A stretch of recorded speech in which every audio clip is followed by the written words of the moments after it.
Yeah, when I was on crack, I was on crack for a long time, and it's a drug that messed my life up completely. And it didn't only mess my life up completely for the drugs. It's what happens with the drug. You know, you take it, the person you with take it, and you become mad, you become violent if you don't get it, or if someone tries to knock you for it in bits and pieces like that. Yeah. And the girl that I was with, she loved it. I mean, we was having really bad games with it, naughty nights and all that. And that's what it's about with me. Why I took it, yeah. And she would love it. And I used to look after her. I used to buy lots and lots of crack.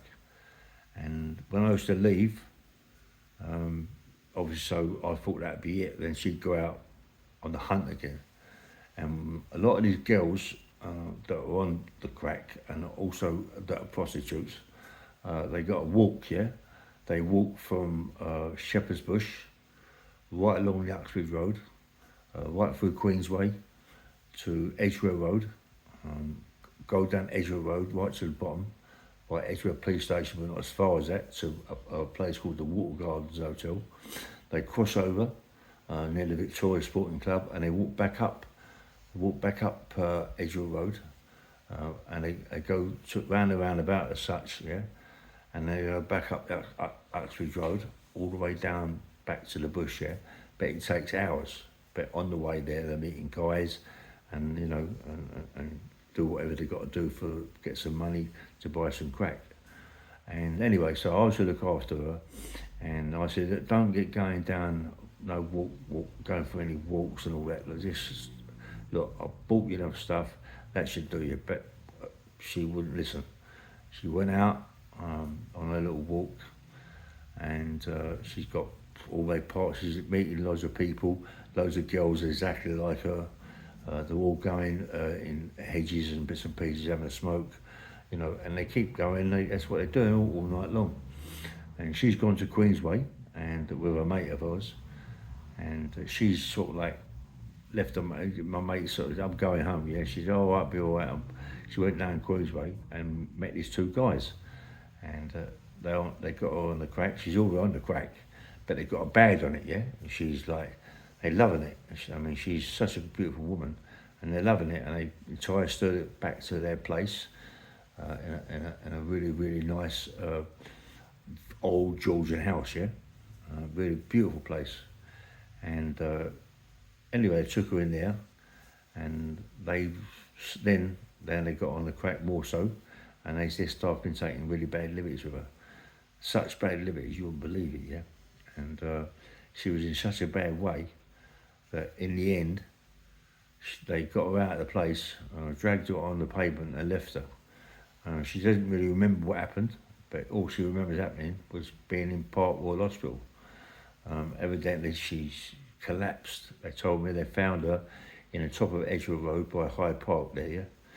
And she was on the pavement, so she must have walked there and collapsed. And there she was in Park Royal Hospital in a bad way. Her fucking face was, she's a black girl, her face was bad. And I mean, you could see her eyes were really dark, and they really bashed her up and they took white liberties of her. They abused her, sexually abused her. Bad. And she was all bruised all over her body and everything. And anyway, I was going mad, man.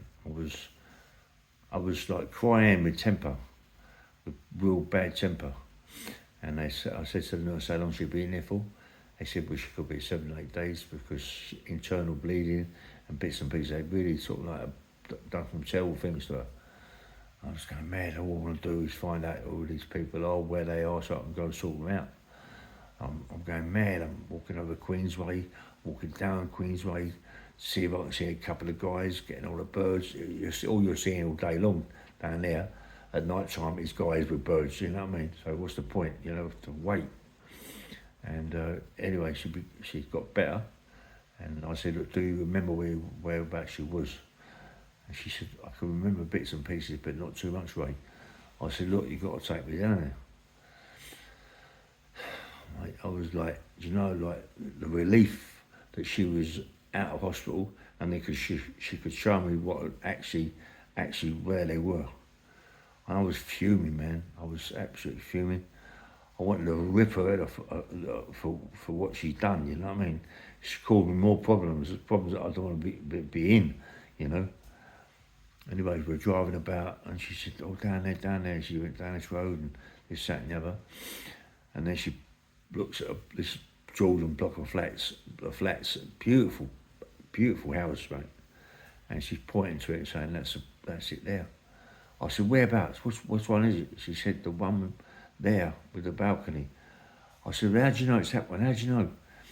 She said, "Because when I tried to get out the window, I see the balcony, but it wasn't a balcony with railings around it. It was just a big concrete, like a box outside the window, but a big one, yeah."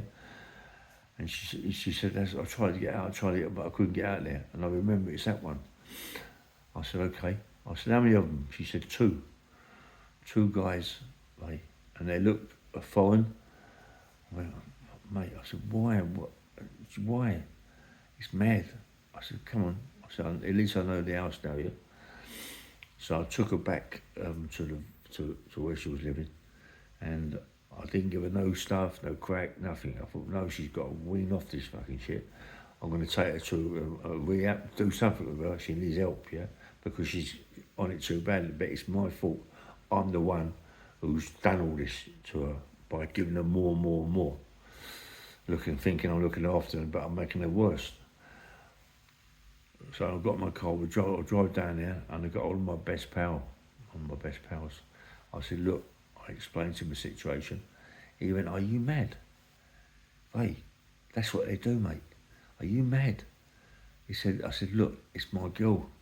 He said, "How's it your girl, mate?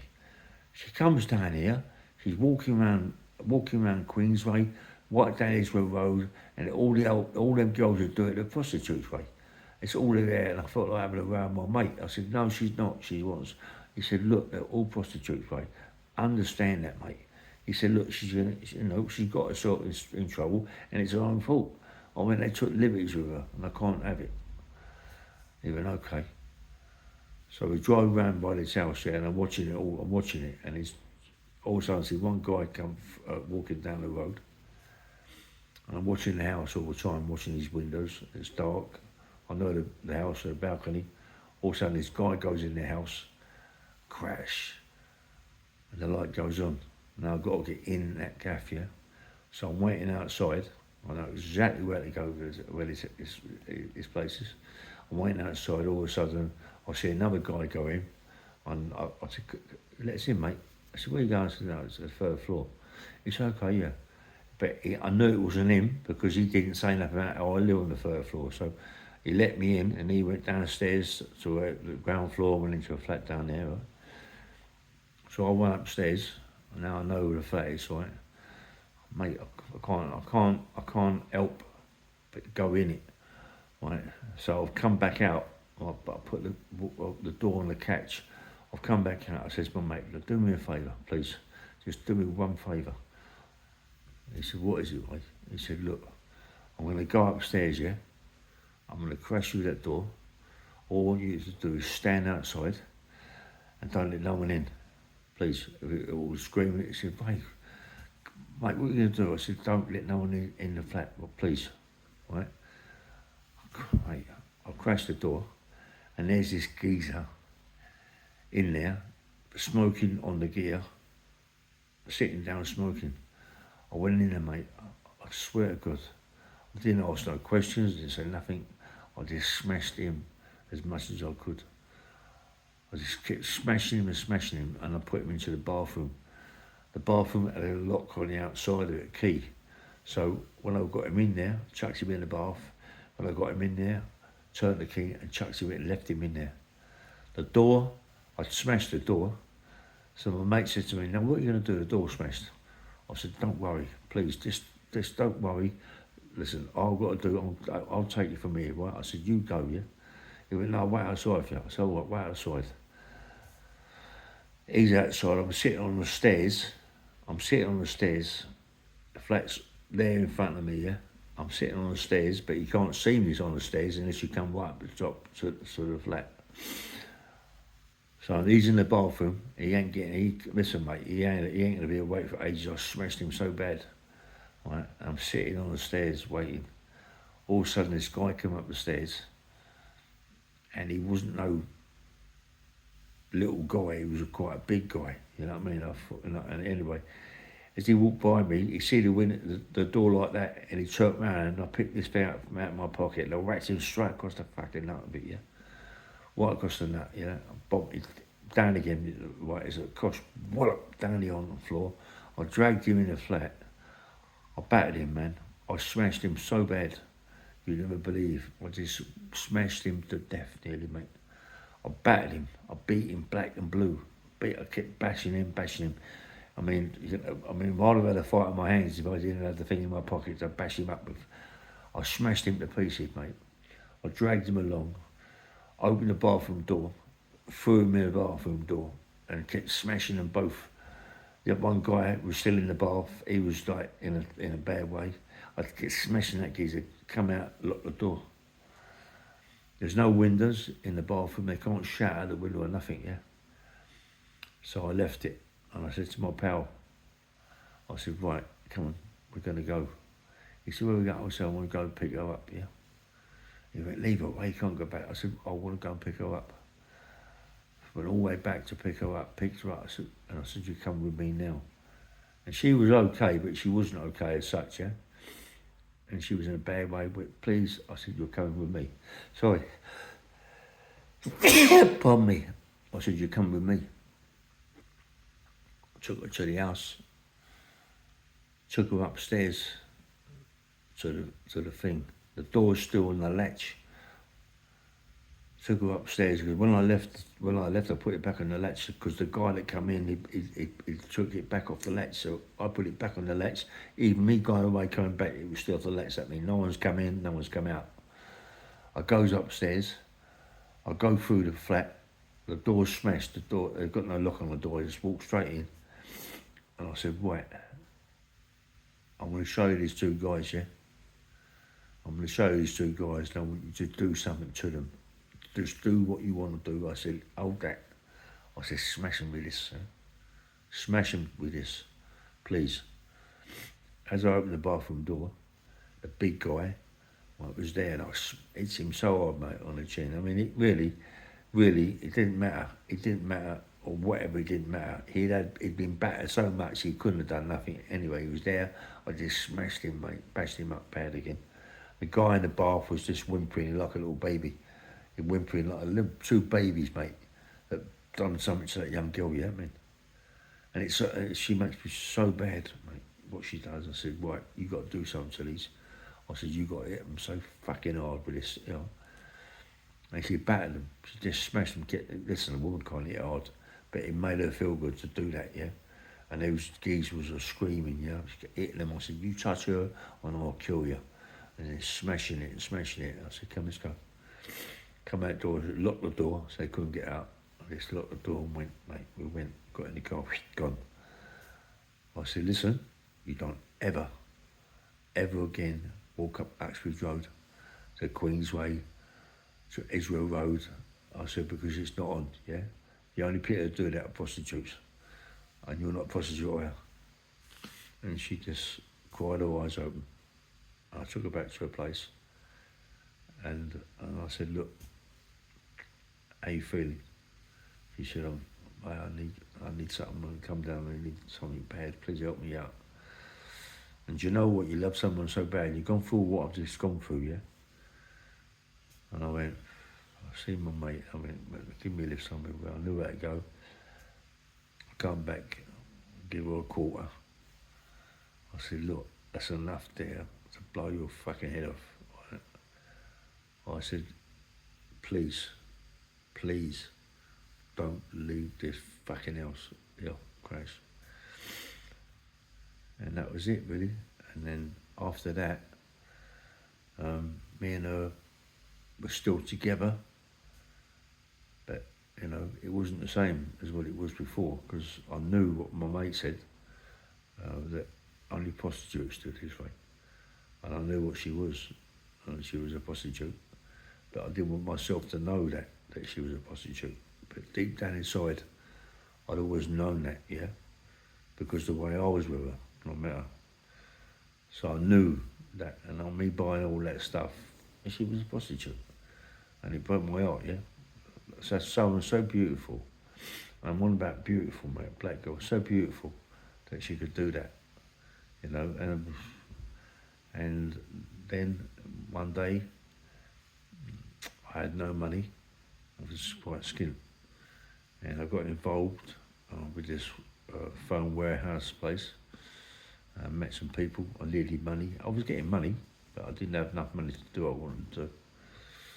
So my mates were giving me money, and I got all some uniforms, some custom exercise uniforms, and some police officers' uniforms.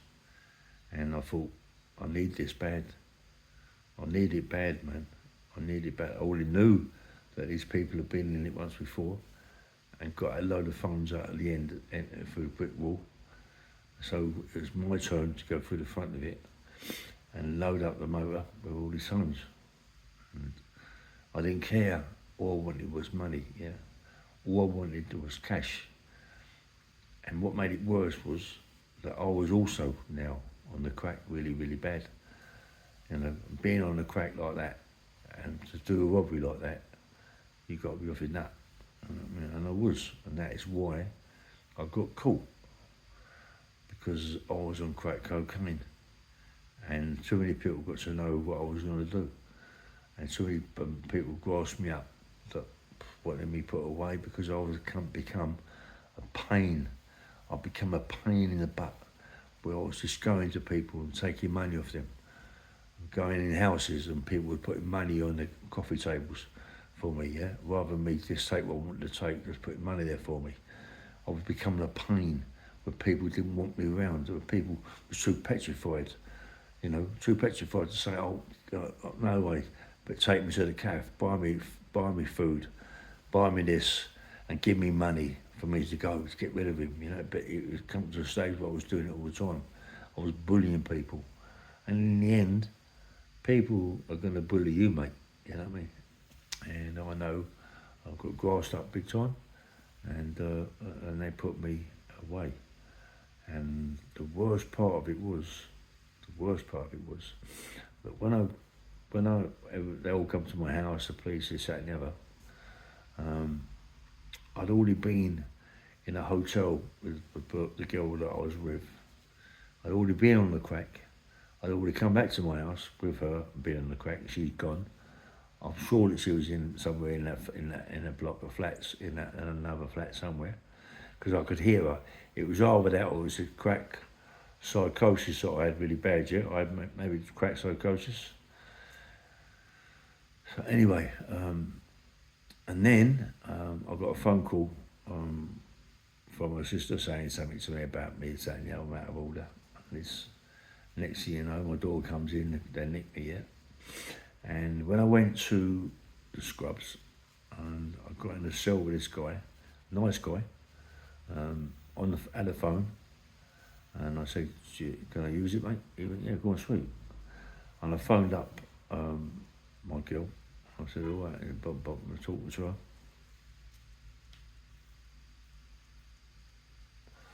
I was talking to her on the phone, and anyway, she's